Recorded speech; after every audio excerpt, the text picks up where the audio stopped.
সকালবেলা উঠেই আম্মু বলতেছে চল তো নানাগো বাড়িতে যাব। পরে চলে আসলাম নানাদের বাড়িতে। নানাদের বাড়িতে এসে শুধু স্মৃতির কথা মনে পড়ে যায়।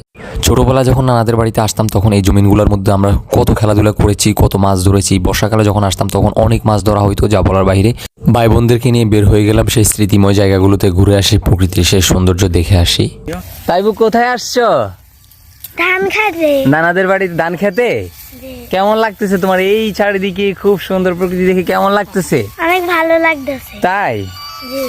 আমার একমাত্র বোন তাইবা এত সুন্দর প্রকৃতির মাঝে এসে সে তো হারাই গেল। সে বলতেছে ভাইয়া, বারবার বলতেছে ভাইয়া আমার একটা ফটো তোলেন, আমার একটা ফটো তোলেন। অনেক দূরে চলে গেছে, তারপরে ভিডিও করতেছিলাম।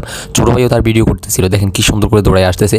আসলেই যখন মেয়েরা এত সুন্দর প্রকৃতি দেখে তারা কিন্তু খুব ভালো অনুভব করে, ছেলেরাও খুব ভালো অনুভব করে। যাই হোক, যদিও এটা আমাদের স্মৃতির জায়গা, এখানে আমরা এমনিই ভালো অনুভব করার কথা। বোন তো অনেক খুশি যে এখানে নানাদের বাড়িতে আসে।